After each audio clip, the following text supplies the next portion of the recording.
आत्मा न जन्म लेती है, अजन्मा है, ना वो कुछ करती ना दुख सुख, ये जो कुछ करता जीव। अब जीव किसे कहते हैं?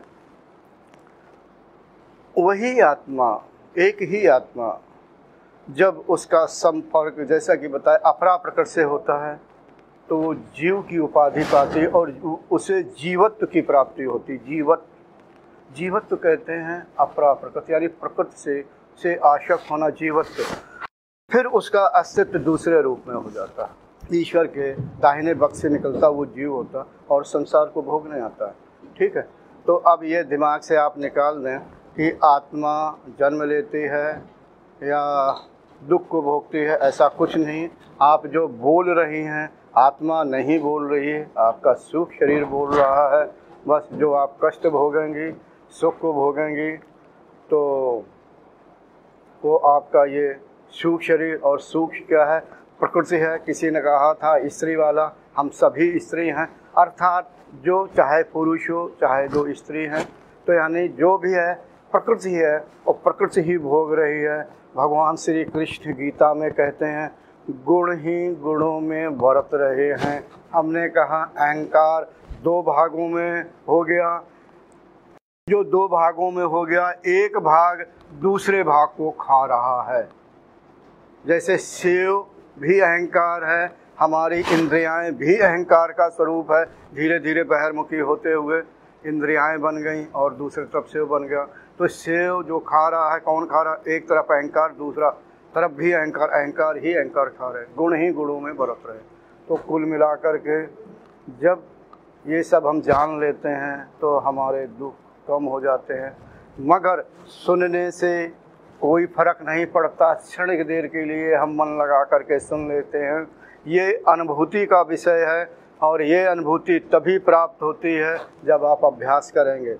जब आप अभ्यास करेंगे तो एक जन्म नहीं, दो जन्म नहीं, सैकड़ों जन्म में जब बाद अभ्यास करते रहने के बाद आखिरी जन्म होगा तब ये चीज़ का पता लगेगा। फिर आप मुक्त होंगे, ना दुख होगा ना सुख होगा। आपको कोई गाली देगा तो भी चुपचाप रहेंगे, और अगर आपको कोई स्तुति करेगा तो भी ठीक है। आप ये नहीं है कि आप उसकी तरफ आकर्षित हो जाएं कि भाई नहीं ये मेरी स्तुति करता, अच्छा आदमी है। अगर किसी ने गाली दी क्षणक भर के लिए हो सकता है, लेकिन अंतःकरण में यानी चित्त पर जब उसका प्रभाव पड़ेगा ज्ञान के प्रकाश के कारण उसके संस्कार बाहर निकल जाएंगे या जल के नष्ट हो जाएंगे, कोई फर्क नहीं। यानी आप जो आपको गाली देगा उससे भी नाराज़ नहीं होंगे। क्षण भर के लिए लगेगा देखो ये मुझे गाली दे रहा है, तो आपको देता होगा, ये उसकी योग्यता है या उसकी स्थिति, उसकी सोच है, उसके संस्कार हैं। एक बात तो और ध्यान रखना साधकों, मनुष्य खराब नहीं है। खराब क्या है? उसके कर्म। तो मनुष्य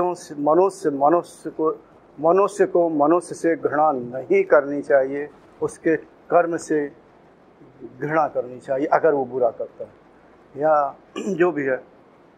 तो कहने का मतलब, लेकिन हम क्या करते हैं, हम मनुष्य होकर के मनुष्य से ही घृणा करते, उसके कर्मों से नहीं करते। वास्तव में कहने का मतलब जो ये भिन्नता दिख रही है ये कर्मों के कारण दिख रही है।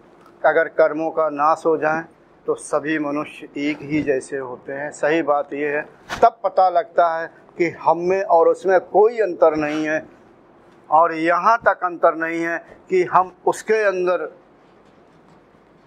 व्याप्त होते हैं, वो हमारे अंदर स्थित होते हैं। इसीलिए एक वाक्य है, आप हमारे ही भासमान रूप हैं।